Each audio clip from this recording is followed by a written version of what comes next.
Hello and welcome. My name is Michelle. I am your emotional resilience coach. And today I want to talk to you a little bit about emotional flashbacks, what they are, and some of the things we can say to ourselves when we are going through it.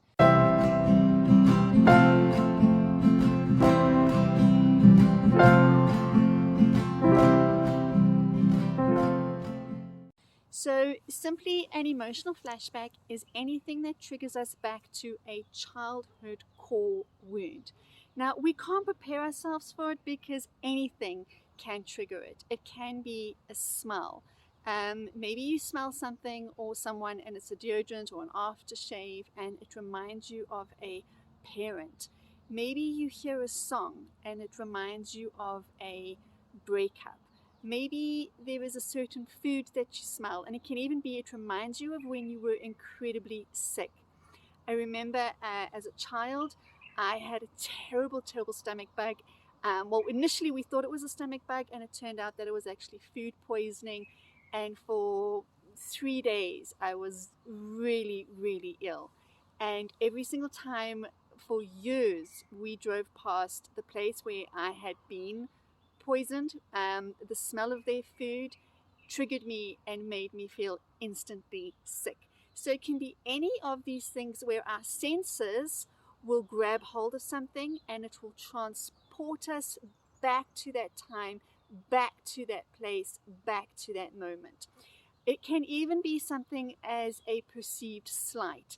Maybe somebody has looked at us in a way which we feel was undeserving. We read too much in that look. Maybe you've just made a new friend, or you're going on a date, or you're waiting to be asked out on a second date.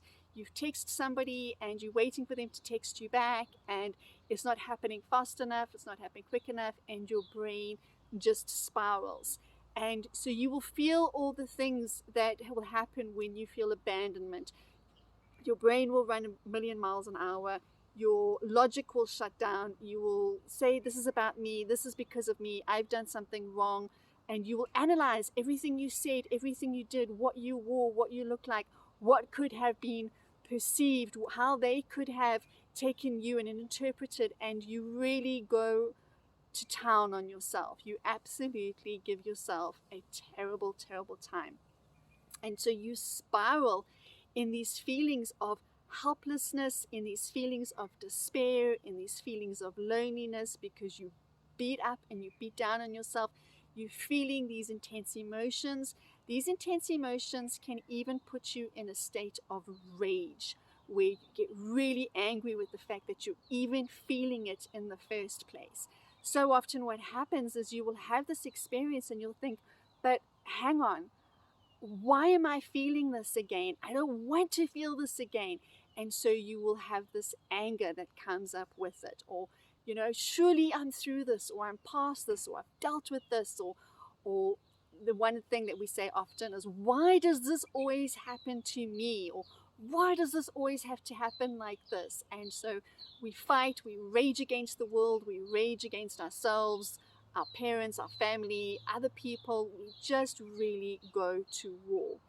And what is happening is emotionally you have been hijacked. The part of your brain that is there to protect you has hijacked you. You have been transported back to the time of the core wound, and you are reliving this. Now, I have written a book which I am about to release, and I'm really excited about. And I speak about this in my book, about being emotionally hijacked, having these emotional flashbacks.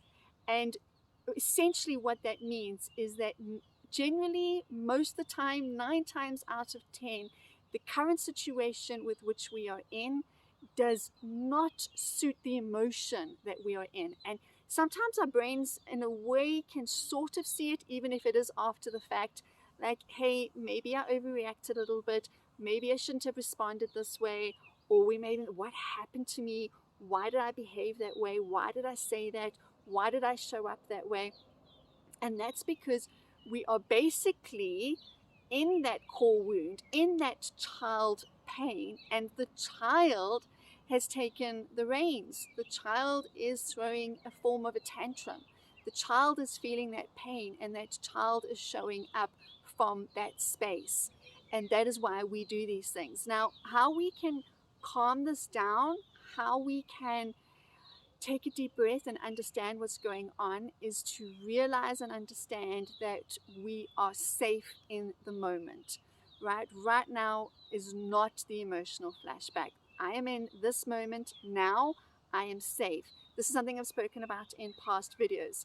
Another thing you can do is remove yourself from whatever is triggering you. If you recognize it's a smell, it's a song, it's maybe food, whatever it is that is triggering you into this place, if you are able to remove yourself from the situation, remove yourself from the scenario, go and take deep breaths to ground you, center you, and bring you back to the now, bring you back to the present moment where you really are safe. And this is where you just get to show up for yourself in a way of compassion, where you get to talk yourself through it and say things to yourself along the lines of, I know this is hard.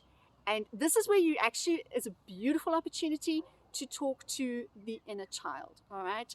So you will say, I know this is hard, Amy. I know this is hard, Greg, whoever your little inner child is. I'm sorry you are feeling this. I'm sorry you are heart sore. I'm sorry that this happened. I've got you. I'm not going to let you go.